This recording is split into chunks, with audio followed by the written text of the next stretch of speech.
Ephesians chapter 2. Patay pero bigyang buhay.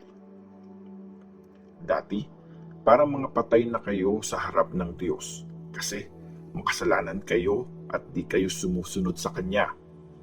Nung time na yun, yung masamang diskarte ng mundo ang sinunod nyo.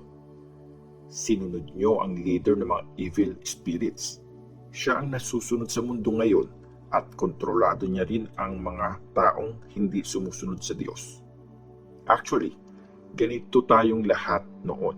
Yung mga makasariling pagnanasa lang ang sinusunod natin. Ginagawa natin kung anong gustong gawin ng katawan at isip natin. Kaya sa natural nating pagkatao, pare-pareho lang tayong paparusahan ng matinding galit ng Diyos. Pero mayaman sa awa ang Diyos at mahal na mahal niya tayo. Kaya kahit patay tayo spiritually, dahil sa mga kasalanan natin, binuhay niya tayo kasama ni Christ. Naligtas tayo dahil sa sobrang kabaitan ng Diyos. At dahil united tayo kay Christ Jesus, binuhay tayong kasama niya at sinama niya tayong mamuno sa langit. Ginawa niya to para pagdating ng panahon, maipakita niya ang sobra-sobrang kagandahang loob at pagmamahal niya sa atin sa tulong ni Christ Jesus. Sobrang bait ng Diyos kaya niligtas niya kayo dahil sa faith niyo at hindi yun dahil sa sarili niyong efforts. Regalo ito ng Diyos. Hindi yun resulta ng mga ginawa niyo para walang maipagmalaki ang kahit sino. Kahit ano tayo, ang Diyos ang may gawa nun. Ginawa niya tayong united kay Christ Jesus para gumawa ng mabubuting bagay na hinanda na ng Diyos noon pa para gawin natin. Iisa kay Christ. Tandaan niyo yun dati niyong kalagayan. Pinanganak kayo ng mga Gentiles at tinatawag na mga di-tuli, na mga nagsasabing tuli daw sila dahil sa ginagawa nila sa katawan nila. Noong time na yun, nakahiwalay kayo kay Christ. Hindi kayo kasama sa Israel, ang bayan na pinili ng Diyos. Hindi kayo kasali sa kasunduang nakabase sa mga pangako ng Diyos sa bayan niya. At namuhay kayo sa mundo na walang pag-asa at walang Diyos.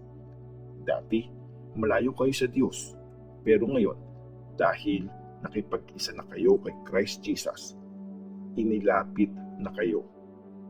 Dahil yun sa pag-aali ng buhay at dugo ni Christ. Nung namatay si Christ sa krus, binigyan niya ng kapayapaan at pinagkasundo ang mga Jews at Gentiles. Winasak niya yung pader ng galit na dating naghihiwalay sa dalawang grupo. Binaliwala niya ang mga utos at batas ng Jewish law para bumuo siya ng isang bagong bayan mula sa dalawang lahi na united sa kanya para magkaroon ng kapayapaan. Nung namatay si Christ sa krus, tinapos na niya ang galit nila sa isa't isa. Ginawa niyang iisang katawan ang Jews at Gentiles at pinagkasundo sila sa Diyos. So, dumating si Christ at pinreach niya ang magandang balita ng kapayapaan sa lahat, sa inyong mga Gentiles na dating malayo sa Diyos at sa mga Jews na malapit sa Diyos. Dahil kay Christ, nakakalapit tayong lahat sa Ama sa tulong ng iisang Espiritu. Kaya kayo mga Gentiles, hindi na kayo tinuturing ng mga dayo o taga-ibang bansa. Mga citizens na kayo kasama ng bayan ng Diyos at kasama na kayo sa pamilya ng Diyos.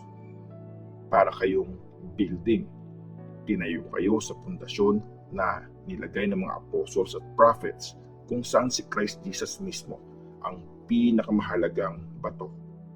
Dahil sa Kanya, nagsasama-sama ang mga parte ng buong building at nagiging isang banal na temple na para lang sa Panginoon.